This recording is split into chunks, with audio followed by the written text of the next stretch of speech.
Want to move into our last of the morning sessions. Really excited to have our next guest with us. Really fascinating topic, something I actually know very little about, so I'm really excited to hear your insights. Our next speaker is Dawna Ballard. She's a professor at UT of Austin and really a thought leader around a topic I'd not really heard of before, and I'm going to try not to get it incorrect. It's chronemics, which is the study of time as is bound to human communication. Really love how all of the content is flowing from the morning and really get into this topic. So I think it's a really appropriate time to bring Dawna Ballard to the stage. This time of night I could call you up. I get angry with athletic ease, break common laws and twos and threes. If I die clutching your phone. Music is actually perfect for what I'm going to talk about. When I received the invitation to talk to a group solely focused on collaboration, I was, first of all, delighted that you existed. As a communication scholar, which makes me sort of part anthropologist, part sociologist, part psychologist, who studies time and work, collaboration is sort of at the heart of what I've spent more than 2 decades doing and studying. So I'm really happy to be here. And because most of you are not Austinites, even though I'm actually a California native, I thought to show my gratitude and welcome you to the live music capital of the world, I would offer my own time-space mixtape. And the genres we'll talk about are actually not music genres, but communication genres. Okay. So as an overview, the title of the first part of the title of my talk was actually quite lovely, and it was designed by someone else. And I'm actually going to begin by talking about the myth of balance and just kind of throw that term out, suggest that instead we talk about alignment.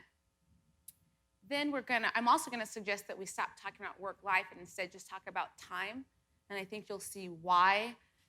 I'm then gonna talk about 4 time-space communication genres that combined make a lovely collaboration playlist that you can take back to your work, take back to your organizations. So the reason that I don't like the term balance is that it's based on a machine metaphor. It's a tool. It's not something that humans are really designed to do. And here's the other problems. It suggests that there are 2 things, work and life, that somehow we could separate and then measure. And I'm not sure how to separate my life from my work or my work from my life. We probably chose our careers because we feel alive at work. And I have a 6-year-old, so life is a lot of work too. So I don't think that's very useful. And also, if I could separate them, I don't know how I would quantify them the way a scale attempts to balance 2 measurable things. These are experienced. But the reason that we're so seduced by this notion of finding balance is because it's associated with images like this. The idea that we could have a life that is as serene as this picture is really seductive. Who wouldn't? But let me tell you something. There's never been a point in time throughout history and the history of work and people where work feels like this. Does anyone know a farmer? Does anyone talk to someone in the field of agrarian work? Work and life, they're frankly quite hard. And we in the 21st century are required to move fast. So the problem with this picture is that it's static. She's just there. We have to move. But if you look closely, what enables this serene experience is her alignment. She's able to maintain this Zen-like pose based on her alignment. And so I'm going to suggest we throw out balance and instead talk about alignment. Now, if we're talking about balance, and one of the reasons that I have the problem with it, we're moving, and it looks more like this. So what I'm going to try to get you to do, and academics can be blamed for being overly focused on language, but I'm going to suggest that the reason it's important is because when we continually talk about work-life balance, we set ourselves up to be disappointed and actually to beat ourselves up because we're trying to achieve this, because we're trying to move and we're trying to achieve something that if you fail, you sort of fall to your death. And so who wants to have the onus of maintaining balance if the idea is that we lose balance and we fall off? Actually, if you look at him again, though, what's enabling that, I would suggest, is his alignment. But most of us, we fall out of alignment quite often, and our experience of that tightrope looks more like this. This has been my experience of trying to achieve balance. First of all, more than two things, and often trying to focus on maintaining balance, she is ready to fall to her death. So what we often do when we're focused on balance is to say, I can't do it, I'll just put this other thing aside. I'll just pick up work and everything else will fall because I can manage this tightrope if it's only based on work. And that's the problem. That is why I think it's actually quite harmful, whereas alignment doesn't give you the sense that you can't fail. And so the ties between so many of the talks this morning, and particularly Claire talking about failing, alignment is a dynamic process of trial and error. I am an injured runner, and so my metaphor when I think about alignment, it's very similar to the idea of Claire's focus on her mountain biking, in that with alignment, we have multiple interdependent parts of ourselves. In many cases, more than we can name, like there's not gonna be these two things, it's multiple and they're interdependent. And importantly, it's a process accompanied by trial and error. So we know that to accomplish different things, we might need to shift our alignment and refocus. And so that was another thing talked about earlier.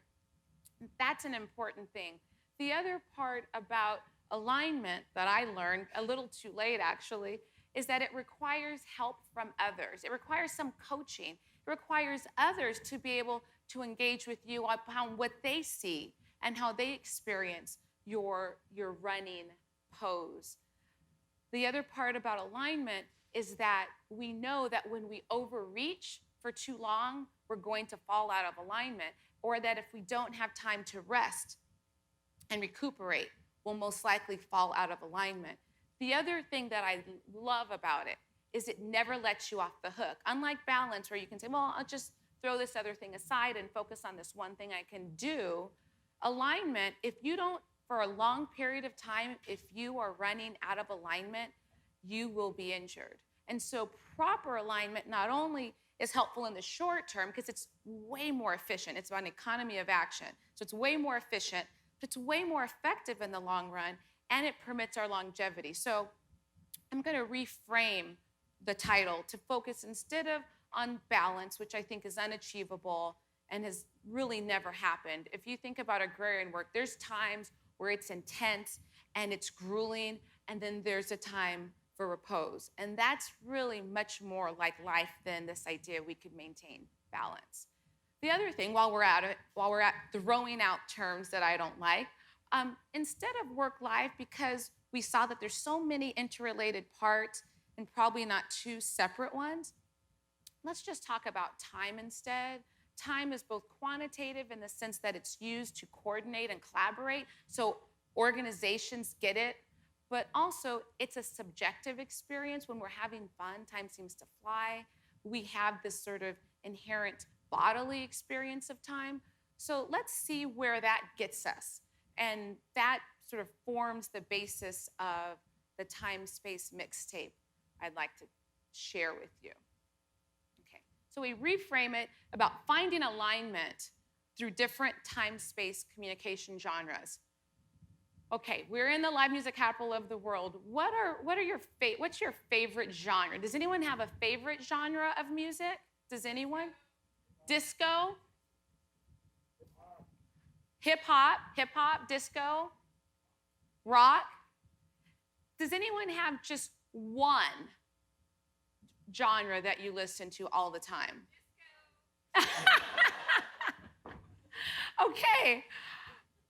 I'm going to suggest that you offer variety in your genre. Why? Because often many of us have playlists that are designed to do different things. So I have a playlist to relax to. I have a playlist that I write to. I have a playlist when I want to wake up because I'm tired. I have a romantic playlist. I have different playlists to accomplish different goals. And I'm going to suggest that instead of, even though my favorite genre would be jazz, that over and over again, even my favorite song, it'll get stale, that you need to infuse more variety in your communication genres.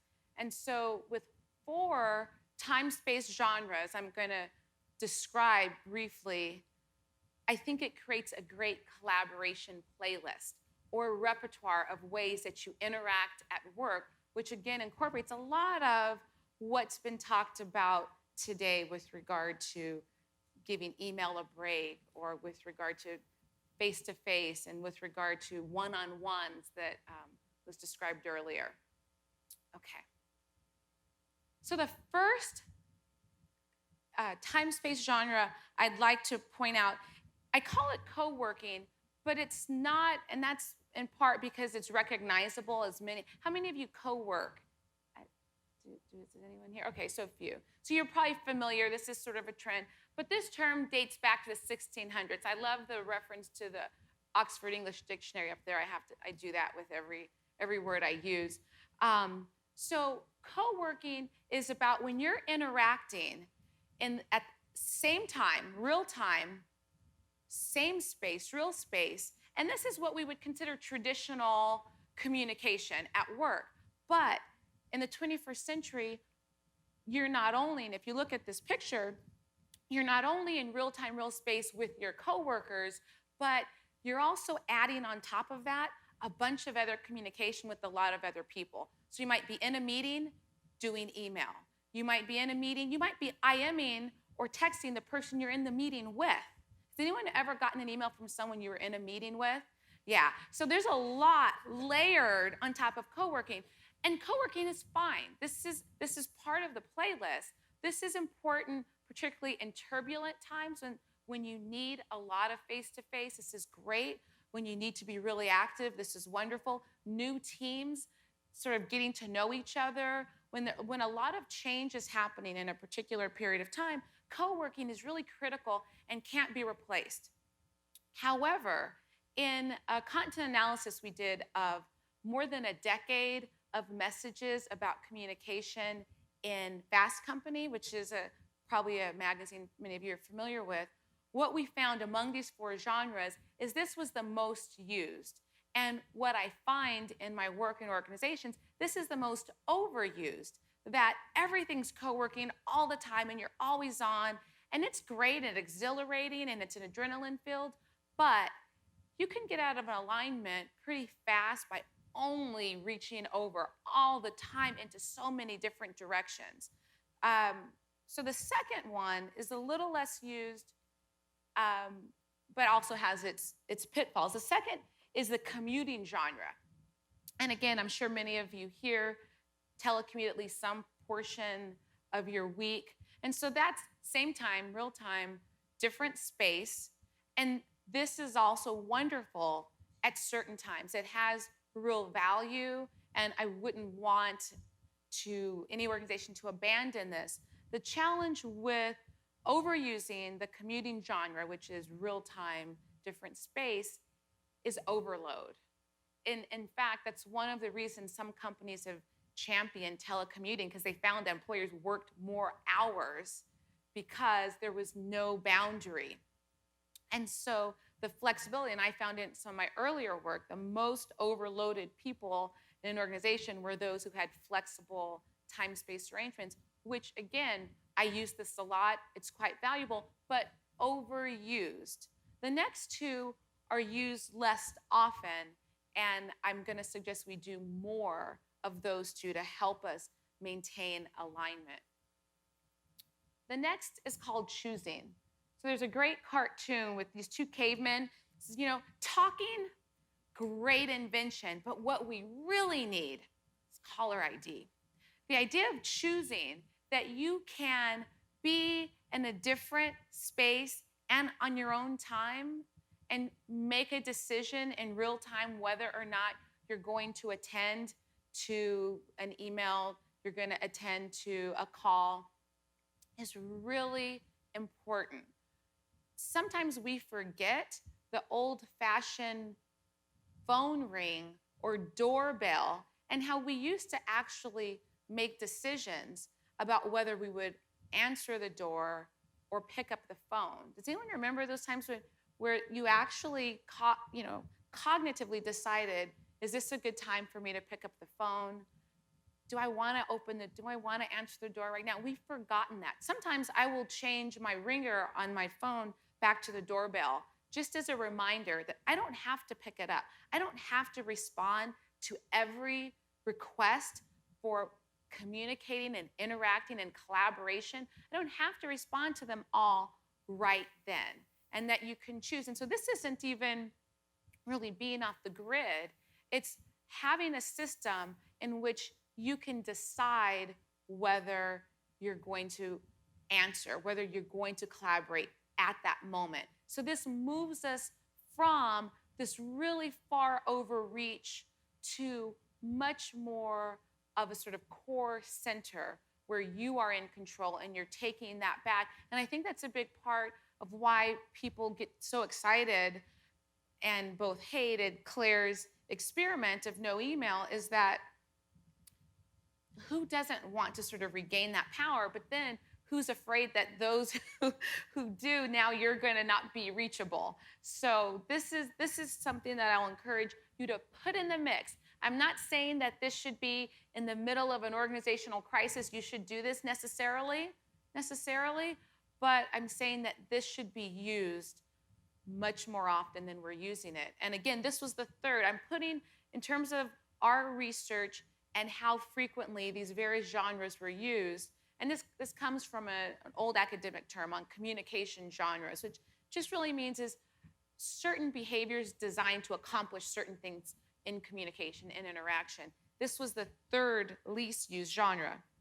And then the last is the not used very often, and that's the contemplating genre. And that's where sometimes you might be at work, you might be in the same space, but you choose a different time. You, for example, you have a one-on-one meeting with someone and you close the door and don't permit, and it's not just closing the door, it's also you're not answering email or checking email or responding to calls, so that you're having sort of one-on-one contemplative time with another, or in a meeting where you say, this meeting's so important that we're actually going to set aside your devices, because we all multi-communicate. We are all constantly doing multiple things at once, and we're going to listen. And this is sort of the rest days. So when I ran, we'd have a few days on and then one day off. And this was the recovery day. And in organizations, we forget, and it seems selfish. How many of you look at this and think, gosh, it seems really selfish in such a busy organization? How am I going to have downtime? Well, what you find and what research has found is people are more productive. So in an organization where they instituted quiet time, where just 1 hour in the day, no interruptions were allowed. You worked on your own projects. Everyone worked on their own. They didn't interrupt. They didn't email. 1 hour, people got more done. And prior to that, it reversed what was a vicious cycle where one team is working on a project, they're behind, so they enlist the help of the other team. Stop what you're doing, we need help getting this in. And now the other team is behind on their schedule. And so it was over and over, and it was this constant vicious cycle of craziness that when they realized if you would just focus for that period of time, it sort of righted itself. And everyone can't, and I'm not even suggesting that you close the door. We're in an immersive environment, but I've seen even the frontline people like receptionists, just put earbuds in to suggest that I am here and I am available, but I'd like you to know that unless it's urgent, I'm just not able to talk. And I think that's a lovely way to do it. This is the reason that, and the fact that this is the least used, I think contributes to the popularity of things like Wisdom 2.0, which you might be familiar with, the larger movement toward mindfulness and meditation, is that in an always-on business environment, the idea of silence is addictive, actually. It's even more addictive sometimes than the speed once you do it, but very scary. I did this probably 5 years ago. I went to my first meditation, just a group, and it's just, sort of non-religious, but we call Vipassana insight meditation. You just sit in silence. And it seemed frightening that I would sit in silence for 90 minutes. And after that first sit, I didn't want to talk to anyone I was just like, oh my God, the way that my brain works, and got rewired.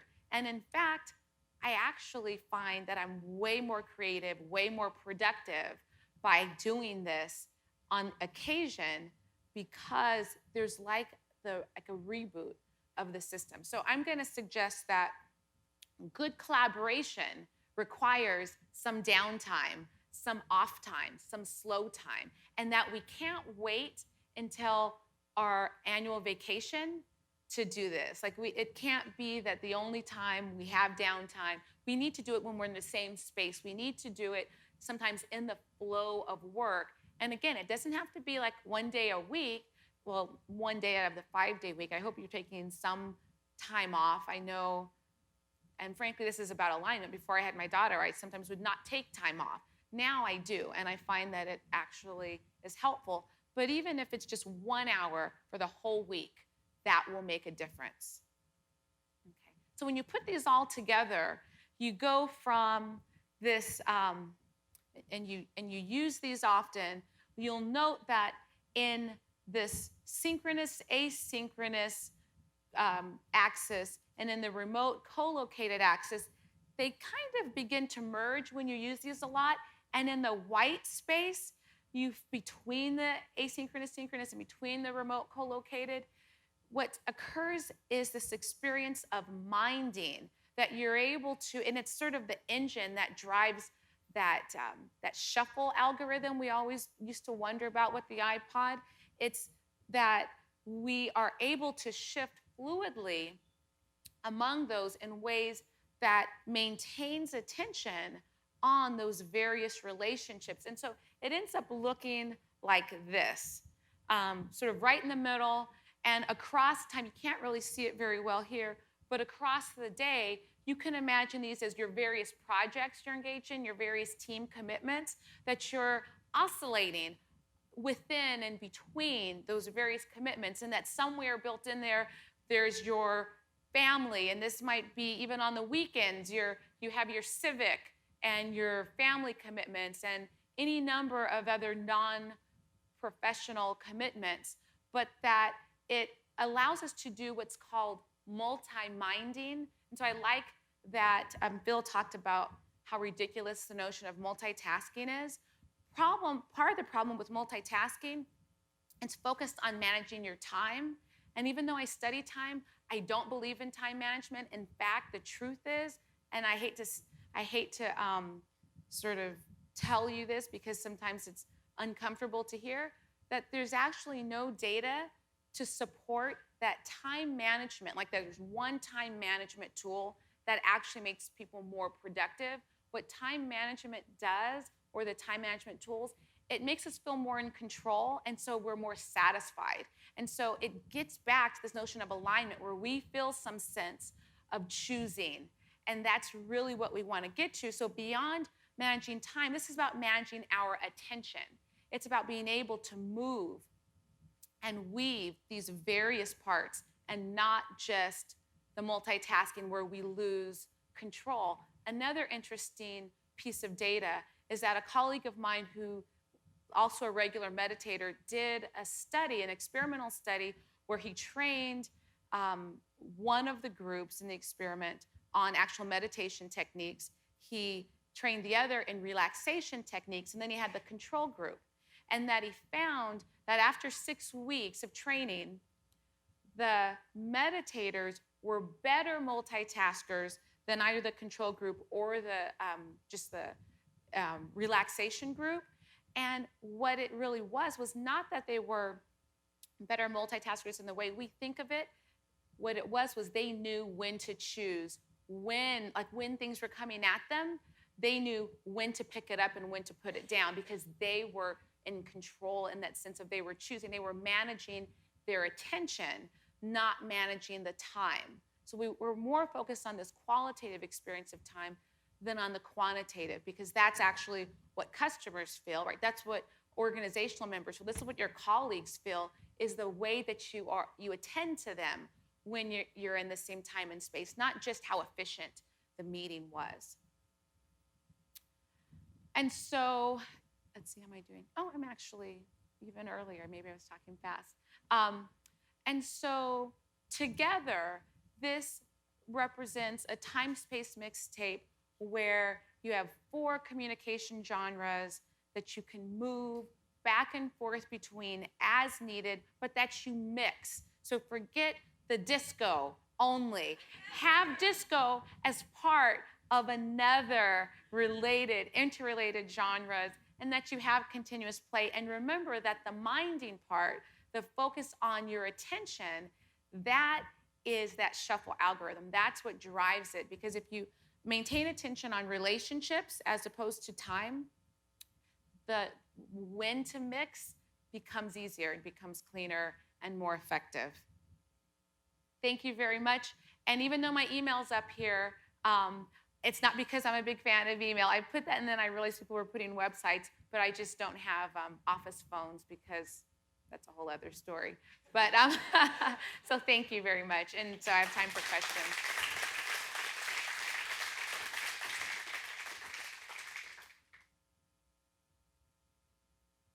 Claire. Dawna, phenomenal. Thank you. A question for you. Yeah. Have you studied why people tend to move more towards co-working? Because it is a very, very real problem in organizations. Why are we being pulled so much in that direction and not the other side? Well, I mean, one, Phil talked about email. Email organizes your day. My friends at an organization that have an email management system, SaneBox, Dimitri says that email is a to-do list that others write for you, which is, it's just horrible. So that's part of it, is because you are allowing people to organize your day, and it just keeps filling up. And so we're least productive, but we do feel like super productive if we can have like 0 inbox. If we can keep up with that, it allows us to feel, when there's more complicated problems that actually would have required contemplation, which is just sort of foreign because of the speed of our work environment. That seems much harder to do and more uncomfortable, whereas keeping up with email and being available. There's also the fact that sometimes it's job insecurity. No one wants to feel like, hey, I'm going to be the one that has some sort of alignment, and then it's going to hurt me in terms of being accessible. And the thing about it, when you move back and forth, you aren't actually less accessible. You are just at different times, you're choosing.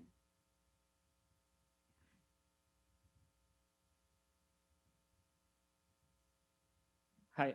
Actually, your answer just there got to my question was, is this something that, as people in an organization want to institute, does it have to be an institutional change?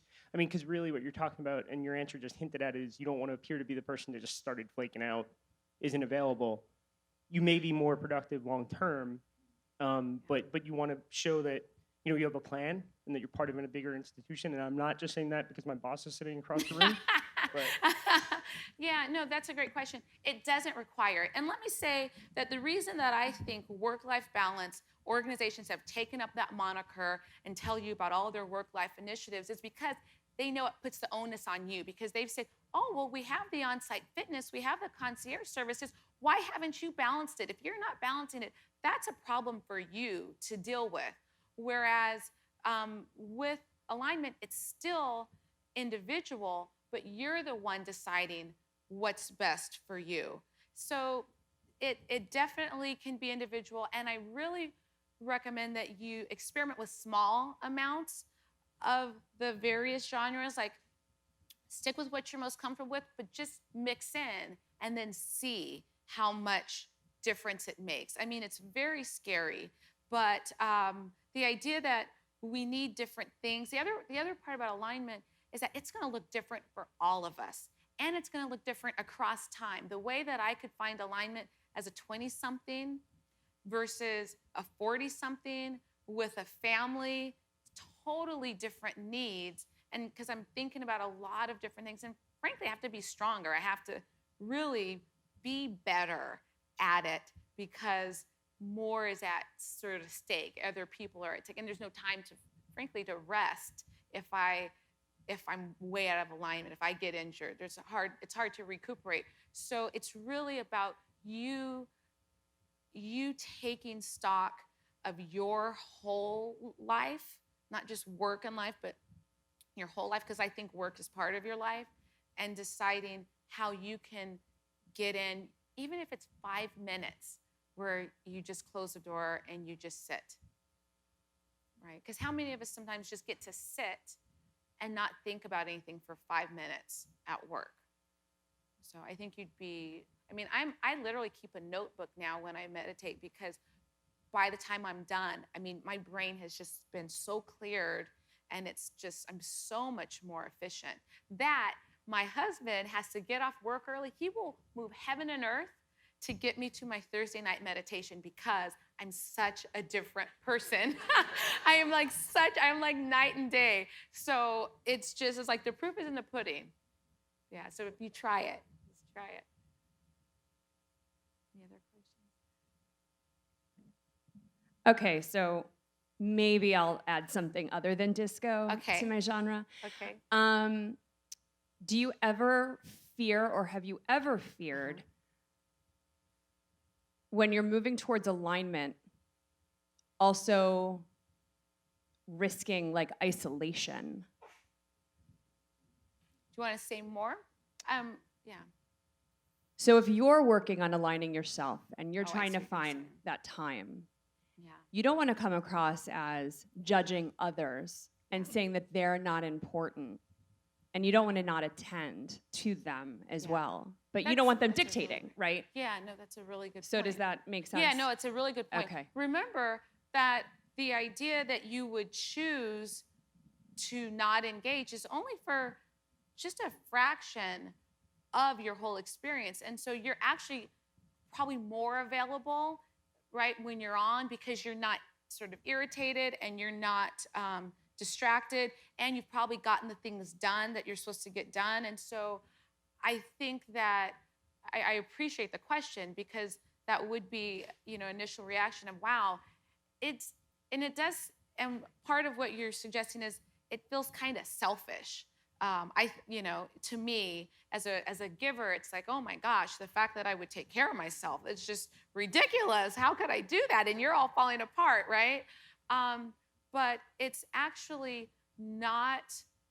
It's all about how you do it. So you certainly, first of all, I don't even think you need to say anything to anybody about it, right? All it is just recognizing sometimes I don't have to take that call right now, or I don't have to, and it's just very modest. And don't get the wrong impression. Don't get this idea that I'm just off in this Zen-like state.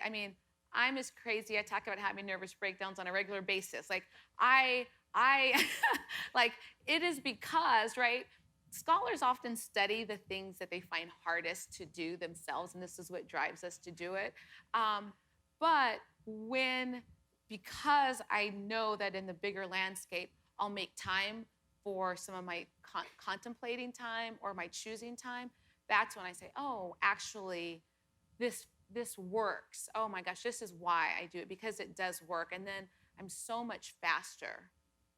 So I would just say I wouldn't personally vocalize it so that you do seem like, oh, I'm at arm's length. I mean, or I'm keeping everyone at arm's length and I'd have to know more about your workflow to say how you can do it, but you can do it in ways that people don't necessarily know about. In fact, part of this is I found the most productive people on faculty with me were those who said no a lot.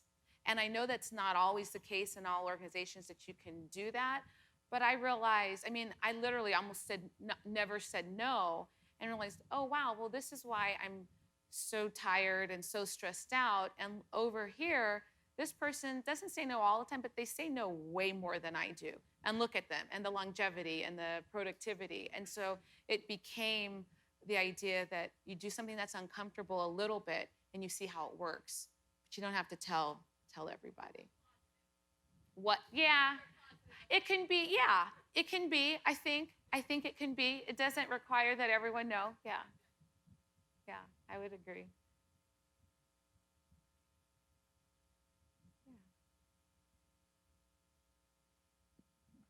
Hi. Hi. So, kind of to add to the last question, it seems to me that taking the time out and giving yourself some time to collect yourself, make yourself unavailable, Right. it seems to me that that's an effect of having to manage your attention span and that being a finite resource. I myself have gotten into meditation and taking some time out for myself, and to me, I think what it solves is you're able to be more efficient and you're able to be more effective with your time. After I take a time out, if I were to be unavailable for some amount of time to make the person feel important again, I would go back and say, sorry, sorry, I just wanted to touch base. I know I wasn't available, whatever, you kind of make up for that. I guess, do you agree with the reason why taking time for yourself and to get into that cadence is so that you can be more efficient? Is that accurate? Absolutely, absolutely. I think it's more efficient. I think that's not the only reason, but that is a great outcome of it. Like, that wasn't why I originally did that, but then I realized, wow, I'm actually more efficient. This is great. And it was right around the time that sort of this mainstream interest, like Google has search inside yourself and the Wisdom 2.0. And I think more and more people were realizing that not only does it keep you from a nervous breakdown, but it actually makes you better and faster when you're on. Yeah. Now, one thing I would say, though, when we were talking about the closeted nature of it, if your culture permits it, I find that some people just set the boundaries really clear. Like, some people say, on this day, I won't be available. And that's a regular thing. And so it'll take me 48 hours to get back to you instead of 24 hours if you email me on this day. And so that's one way that I think people don't tend to mind. And I've in my email signature just made it clear that I'm not fast on email, and that, if you want to reach me, you could tweet me and I'll see that instantly. And I don't tweet a lot. That's why you could actually reach me. It's like, if you're not hearing from me, there's other ways to reach me, as well as you can book me, find a place on my calendar. Now I think I have the main office number, but yeah, they asked faculty to if we needed our phones, because we frankly don't use them much, and so we're just using our cell phones.